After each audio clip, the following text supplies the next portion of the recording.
Bago natin simulan ang ating video, nais ko munang magbigay ng taos-pusong pasasalamat sa inyong walang sawang pagsuporta at pagmamahal sa ating YouTube channel. Ang inyong patuloy na pagtangkilik at tiwala ay nagiging inspirasyon para sa amin upang patuloy na maghatid ng mga dekalidad na content. Salamat sa pagiging bahagi ng ating journey, at dahil sa inyo, patuloy tayong magtatagumpay. Dinilaan niya ang labi niya, sabik ng kumain. Nagbuhos siya ng inumin sa mangkok at naghanda ng tikman ang pagkain, iniisip na subukan muna kahit kaunti. Huminga ng malalim si Chansak at isinubo ang pagkain. Lumapit ang ibang mga mangangaso at tinanong kung kumusta ang lasa at kung nakakain ba ito. Pero pawis na pawis at nanginginig si Chansak, hindi man lang makapagsalita. Lumapit si Singwoo kay Chansak na halos mawalan na ng malay, nanginginig at tumutulo ang laway.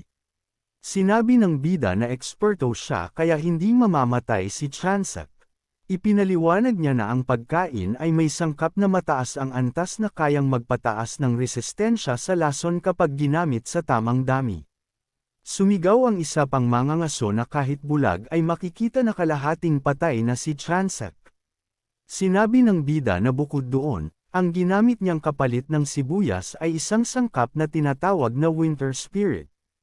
Ipinaliwanag ni Songwoo na kapag nalampasan ng isang tao ang matinding lamig na mararamdaman matapos kainin ang sangkap na iyon, napakaganda ng magiging epekto nito sa katawan. Tiningnan ng bida si Chansak at naisip na mukhang hindi nito nalalampasan ang lamig, pero normal lang daw iyon dahil ang kwak ay isang 3-star dish sa Terra. Sa isip niya, kung ihahain niya ito sa lahat ng customer sa unang araw pa lang, tiyak na mapagkakamalang punerarya ang restaurant nila. Napaisip ang bida na ang kasaysayan ng pagluluto ay kasaysayan rin ng patuloy na pagpapasarap ng pagkain. Dito pumapasok ang karanasan at mga eksperimento ng mga chef. Kapag may pagkain na kinilalang masarap, ang paraan ng pagluluto nito ay nagiging recipe na naitatalas sa kasaysayan. Ganito ang naging kaso ng Pigeon at Glinjam. Ang pagsunod sa kasaysayan at sinseridad ng recipe gamit ang 100% purong harina ng patatas ay isang mahusay na paraan para makagawa ng masarap na pigeon. Ngunit ayon sa bida, sa tira ay kabaligtaran ang ginagawa nila. Gumagamit sila ng maligamgam na tubig kaya nagiging malabnaw at parang lugaw ang tekstura ng pagkain. Sa halip na harina ng patatas, ginagamit nila ang almirol mula sa langgam. Dahil dito, bahagyang natakot ang lahat ng mangangaso. Tinanong ng isa kung sinadya ba ng bida na pasamain ang lasa ng pagkain. Inaasahan na raw niyang kakaiba ang lasa dahil kakaibang pagkain ito, pero hindi niya inakalang ganito kalala. Nagtanong pa siya kung ano ba ang tinatawag na ant starch. Ipinaliwanag ni Singwoo na ang tinutukoy na ant starch ay galing sa mga langgam na nagmumula sa distrito ng Cornswell. Tinanong niya kung alam ba ng mangangaso kung ano ang halimaw na mukhang puno. Ipinaliwanag ng bida na sa katawan ng halimaw ay may mga berdeng usbong na parang usbong ng patatas, pero ang mga usbong na iyon ay nakakalason. Nang marinig ito ni Chansak, lalo siyang nanginag at parang nasusuka. Sa inis, malakas na hinampas ng mangangaso ang mesa at sinabi na siguradong mamamatay ang sinumang kumain ng ganong bagay. Kakaibang tumawa si Songwoo at sinabi, kaya nga. Nagbalik tanaw ang eksena sa ilang araw bago iyon. Nasa restaurant si Ji-hyun at tinatanong kung kailangan ba niyang maging taga-tikim para sa bida. May hawak na ilang putahe si Songwoo, sumagot siya ng oo at inilapag ang lahat ng pagkain sa mesa. Medyo natatakot na tiningnan ni Ji-hyun ang mga pagkaing nasa harap niya. Pagkatapos makatikim ng kaunti, bigla siyang bumagsak sa mesa habang nanginginig. Nang makita iyon, napaisip ang bida kung gaano magiging kapaki-pakinabang ang paggamit ng mga sangkap na iyon, kung ano ang magiging reaksyon ng mga tao sa lasa, at higit sa lahat kung may magiging masamang epekto ba ito sa kalusugan.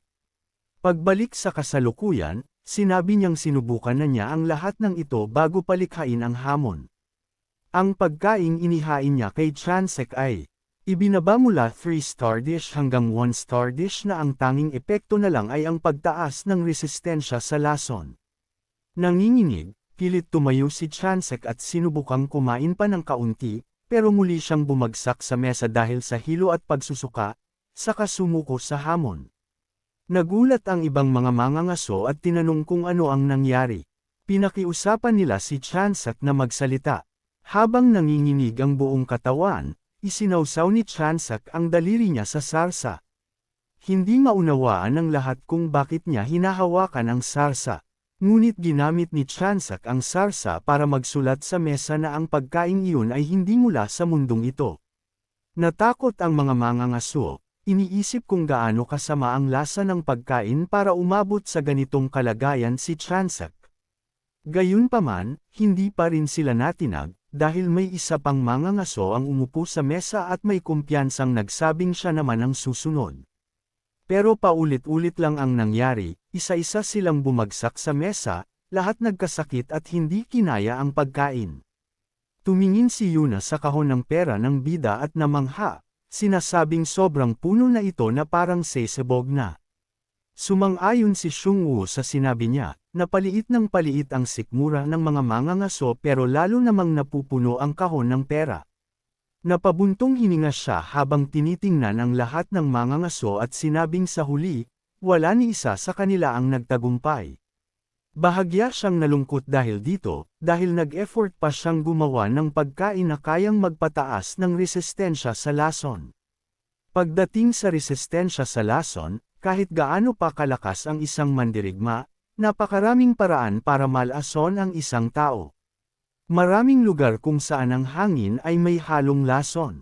Tulad sa Demon Realm, maraming adventurer at mandirigma ang doon nauuwi ang kapalaran, kaya naman ginagawang pangunahing prioridad ng mga adventurer at mandirigma ang poison resistance. Habang dinadala niya ang mga tao sa isang sulok, sinabi niya na sa Earth ay iba ang sitwasyon. Dahil napakabihira ng mga taong may resistensya sa lason, sinabi ni Sunungwoo na kasalanan ito ng sobrang pag-unlad ng teknolohiya. Umaasa na lang ang mga tao sa gas mask. Pero kapag nahuli ang pagsuot ng mask, patay ka na. Ano ang magagawa ng isang tao kung inambush siya o kung biglang nasira ang mask? Naiinis niyang sinabi na kung hindi kayang protektahan ng gas mask ang isang tao laban sa ilang uri ng lason, siguradong tapos na ang buhay nito. Dagdag pa niya, noong panahon niya, kapag nakakatagpo siya ng glandula ng kamandag, naliligo pa raw siya rito para masanay ang katawan. Tinitigan lang siya ni Yuna, halatang wala siyang maintindihan sa sinasabi nito. Lumapit siya at tinanong kung ang kailangan lang ba ay hindi pa saripan ang pagkain. Lumuhad ang bida at sinabi na mas komplikado pala iyon kaysa sa inaakala. Sinubukan niyang ipaliwanag na habang mas masama ang lasa ng pagkain, mas malakas ang epekto nito sa katawan. Tinitigan lang siya ni Yuna, halatang hindi pa rin niya lubos na nauunawaan ang paliwanag. Inakay niya si Yuna papasok at sinabing mahirap talagang unawain ang konseptong iyon para sa kanya. Dagdag ni Sunungwoo, kung ipapaliwanag pa niya ito ng detalyado, baka matagalan pa sila. Natuwa si Yuna sa narinig at sinabing mukhang interesante iyon, hinihiling na ikwento pa niya ang tungkol dito. Isinuot niya ang bag sa likod ni Yuna at sinabing gabi na, kailangan na niyang umuwi. Sa isip niya, ginagawa lang iyon ni Yuna bilang dahilan para makapaglaro pa kasama si Nabi. Naglabas ng dila si Yuna at nagmaktol dahil gusto pa niyang maglaro ng mas matagal. Biglang bumukas ang pinto at lumitaw si T, sinasabing oras na para umuwi siya. Nagtanong si Yuna kung pwede pa siyang manatili ng kaunti. Tinanong siya ni T kung bakit gusto pa niyang magtagal. Nagmamaktol na sinabi ni Yuna na matatapos na raw maghugas ng pinggan si Nabi at babalik ito para makipaglaro pa sa kanila. Ipinaliwanag pa niya na kapag tapos na si Nabi maghugas ng pinggan, sobrang lambot at init daw ng mga paa ng pusa, at hindi raw siya pwedeng umuwi nang hindi muna iyon nakikita. Tumingin si T sa orasan at sinabi na pwede pa silang manatili ng 30 minuto. Sobrang natuwa si Yuna at nagpasalamat sa kanya. Umupo silang dalawa sa counter habang binabantayan niya ang bida, Iniisip na dahil restaurant ito ng isang taong nakabalik na, ayos lang na ibaba muna ang pagbabantay sa loob ng 30 minuto. Habang pinagmamasdan niya ang bida, napansin ni T ang poster tungkol sa food challenge. Lumapit siya sa bida at sinabing alam niyang halos magsasara na ang restaurant, pero gusto niyang subukan ang hamon sa pagkain. Nagulat ang bida pero pumayag, sinasabing bukas sila sa mga bagong challenger. Bumalik sila sa hardin at inabot ni T ang tseke sa bida. Kinuha ni Seungwoo ang tseke at sinabi na mga 20 taong gulang pa lang si T kaya magsasalita siya ng formal. Sinabi ni T na ayos lang iyon at mas gusto pa nga niya. Tiningnan ng bida ang tseke at nanahimik. Napabuntong hininga si T at sinabing alam na raw niya kung ano ang iniisip ni Seungwoo, pero iginiit niyang wala siyang kinalaman sa music hero na iyon. Inihulog ni Seungwoo ang tseke sa alkansya at sinabing palagi sigurong naririnig ni T ang tungkol doon. Sagot ni T, buong buhay niya raw ay naririnig niya iyon at pagod na siya. Dagdag pa niya, ni isang kantama ng music hero na iyon ay hindi pa raw niya naririnig. Napaisip ang bida na hindi siya makapaniwalang kahit isang kanta ay hindi pa naririnig ni T, marahil ay dahil sa pagkakaiba ng henerasyon. Mabilis na naihanda ang pagkain. Inihain ni Seungwoo kay T ang putahe, at sinabi ni T na mahirap paniwalaan na ganun kasama ang naging reaksyon ng lahat ng mga ngaso matapos kainin iyon. Dahil sa kuryusidad, tinanong ni Seungwoo kung bakit gusto pa ring kainin ni T ang pagkaing nagdulot ng matinding reaksyon sa mga ngaso. Tiningnan ni T ang pagkain at sinabing kailangan niya iyon. Ipinaliwanag niya na unti-unti na raw siyang umiinom at kumakain ng lason para palakasin ang resistensya ng katawan niya laban dito. Habang naghahanda siyang kumain, sinabi ni T na ang malalakas na lason ay kayang gawing inutil ang kakayahan ng isang tao na ipagtanggol ang sarili. Ayon sa kanya, mukhang sobrang lason ng mga putahe ng bida pero sa parehong oras ay ligtas naman. Kaya hindi niya pwedeng palampasin ang pagkakataong ito. Nagulat si Seungwoo sa sinabi niya. Kumagat si T sa pagkain at nagpasalamat sa bida sa handa. Nginuya niya ang pagkain at agad niya itong nilunok, na natiling normal ang ekspresyon ng mukha niya. Ngunit makalipas lamang ang ilang segundo, nagsimula siyang manginig at pagpawisan. Sa kabila nito, iniisip ni T na hindi naman masama ang lasa ng pagkain, talagang agresibo lang ang epekto nito sa katawan. Napaisip siya kung saan pa siya makakahanap ng pagkaing literal na umaatake sa isang tao. Naalala niya ang taong palaging nagsasabi sa kanya na kailangan niyang manatiling kalmado, mag-isip ng paraan, at suriin ang sitwasyon. Tiningnan ni T ang bida at napansin na hindi naman kalakihan ang serving ng pagkain, kaya napapaisip ang mga tao na kainin ito ng isang bagsakan. Ngunit hindi raw iyon ang tamang paraan. Kailangan niyang ituring ang putahe na parang isang pag-atake at hindi karaniwang pagkain. Sa pagninilay niya, napagtanto niyang ang depensa niya ay nasa antas na 3, samantalang ang attack power ng putahe ay parang nasa 100. Napaisip siya kung mas mabuti bang tanggapin ang buong pinsala ng sabay-sabay o hati-hatiin ito at tanggapin ng paunti-unti ng 10 beses. Walang pag-aalinlangan, napagdesisyonan niyang mas mabuti ang dahan-dawang pagtanggap ng pinsala. Dahil kung sabay-sabay niyang kakainin ang lahat, kahit ibawas pa ang depensa niya, tatanggap pa rin siya ng napakalaking pinsala. Kumuha siya ng isa pang subo at naisip na hindi niya dapat kainin ang lahat ng minsanan. Kailangan niyang nguyain ng mabuti at sulitin ang oras sa loob ng limitasyon. Ngunit sa bawat subo na inilalagay niya sa bibig, sobrang sama ng pakiramdam, lalo siyang pinagpapawisan at nanginginig ang buong katawan. Pinagmamasdan siya ni Seungwoo nang may ngiti at naisip na talagang nakuha ni T ang tamang sagot, dahil ganoon nga dapat ang paraan.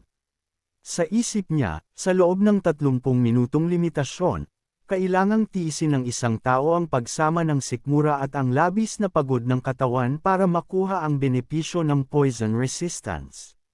Nagsimulang umasa ang bida kay T, iniisip na ito ang sikreto para makain ang quack. Sa isip ni Sunungwoo, hindi niya ito sinasabi kan-inuman dahil mas masaya kapag sila mismo ang nakaka-discover ng paraan. Habang nagpapatuloy ang hamon, si Yana naman ay abala sa pagsuklay at pagpapatuyo kay Nabi. Tumingin siya kay T at sinabing isa na rin itong matanda, kaya siguro gusto nito ang mga pagkaing hindi masarap. Sa kabila ng lahat ng hirap na nararanasan niya, patuloy na kumain si T, subo kada subo, hanggang sa tuluyan niyang maubos ang buong serving. Masaya siyang napasigaw, sinasabing nagawa niya rin sa wakas.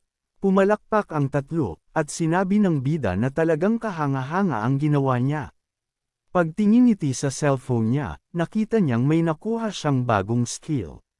Sinabi niyang hindi na niya kailangan ng palakpakan dahil, salamat sa bida, nakuha niya ang skill na poison resistance. Tumayo si T at nagdiwang dahil sa bagong kakayahang nakuha niya.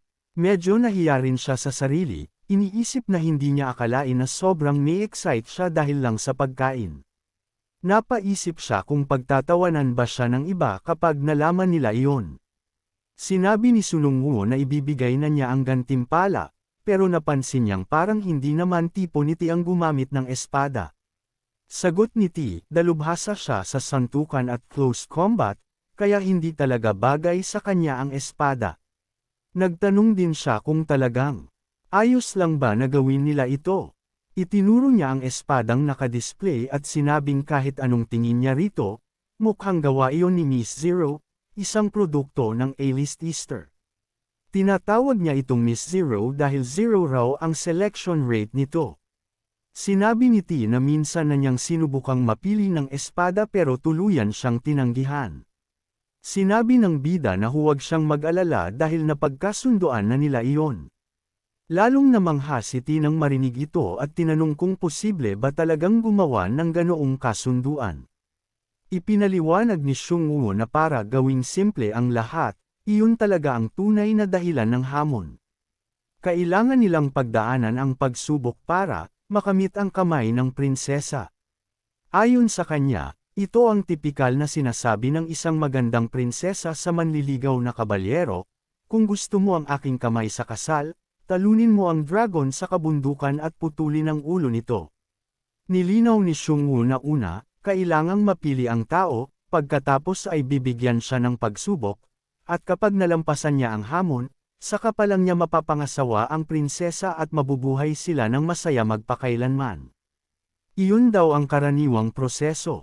Nagbiro si T na kung ganoon, dapat niyang makita ang equipment na siyang prinsesa, habang siya naman ang kabalyero. Sumang-ayon ang bida at sinabing tama nga iyon. Ipinakita ni Sunungwoo ang walang lamang pinggan at sinabi na ang mismong pagkain ng putahe ang naging misyon. Nagkomento si T na napakahirap ng misyon na iyon at ayaw na niyang ulitin pa.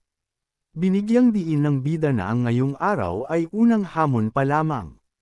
Nangako siyang ibibigay ang equipment sa sinumang makakatapos ng lahat ng pagkain sa mga susunod na hamon. Tumingin si T sa loob ng magic space ng bida at sinabing naiintindihan na niya. Tinanong niya si Sunungwoo kung talagang nasa kanya iyon, dahil minsan na raw niyang sinubukang makuha ang bagay na iyon ngunit tinanggihan siya.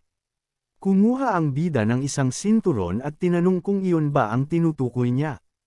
Agad na kinuha ni T ang sinturon na punong-puno ng tuwa at sinabing iyon nga mismo iyon. Habang tinitingnan niya ito, naisip niyang isa itong mahiwagang baluti na lumalabas mula sa sinturon at bumabalot sa buong katawan kapag binigkas ang salamangka. Ang pinakamalaking bentahe nito ay hindi na niya kailangang magdala ng mabigat na bag para sa armor. Sinabi niya na hindi niya kayang magbitbit ng pira-pirasong baluti habang pinuprotektahan si Ana, kaya perpekto ito para sa mga emergency. Natuwa si Sunungwoo at sinabing mabuti at nasiyahan si T sa gantimpala. Nanatiling kalmado si T sa labas, pero sa loob-loob niya ay masayang-masaya siya at nagdiriwang. Masaya ang lahat ng naroon. Napansin ni Ian na lagpas 30 minuto na ang lumipas, at kung maayos ang lahat, makakatulog daw siya roon. Sinamantala niya na tulog na sinabi, humiga sa tabi nito at niyakap ito, iniisip na oras na para matulog. Tumingin si Tai sa kanya at sinabing mapapahamak siya ng malala dahil dito. Kinabukasan, umuulan. Sa loob ng restaurant, inoobserbahan ng bida ang lahat dahil ito na ang ikalawang araw ng kakaibang food challenge. Nagkumpulan ang mga mangangaso, sumisigaw at sinasabing handa na sila para sa raid sa restaurant. Kinuha ng isa sa mga mangangaso ang isang pakete ng pagkain na may label na sobrang anghang. Sumigaw sila na ito na ang Bizarre Food Challenge para sa 15 tao. Napansin ng bida na medyo makakapal ang suot ng mga mangangaso. Lumapit ang isa sa kanila at may kumpiyansang sinabi na mananalo na raw sila sa pagkakataong ito. Tinanong niya kung madi-disqualify ba sila kung gagamit sila ng ganong panday. Sumagot si Sulungu na ayos lang iyon basta't hindi buff potion ang gagamitin. Tumawa ang mangangaso at sinabing hindi naman buff potion ang dala nila. Sumigaw siya sa lahat ng mangangaso na inumin yun para manhaydan ang kanilang panlasa. Uminom silang lahat at nagsisigaw dahil sa sobrang anghang. Tinanong ni Sulungu kung hot sauce ba iyon, at idiniin na dahil hindi naman ito buff potion, pwede silang uminom ng kahit gaano karami nang hindi madi-disqualify. Habang nag-aapoy ang bibig nila sa anghang, sumigaw ang mga mangangaso na tatapusin na nila ang hamon sa mismong sandaling iyon.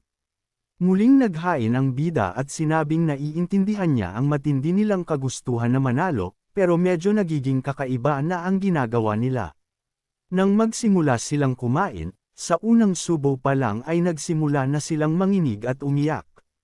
Maya-maya, bigla silang nasusuka at nagsisigawan na may tumabi raw sa kanila.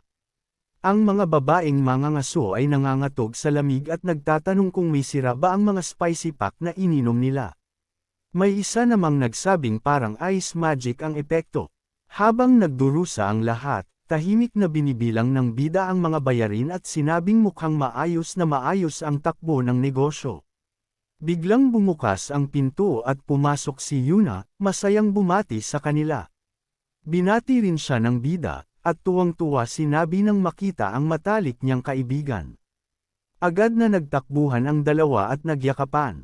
Sinabi ni Shunguo na siya na ang bahala sa kalat at pinayagan silang maglaro.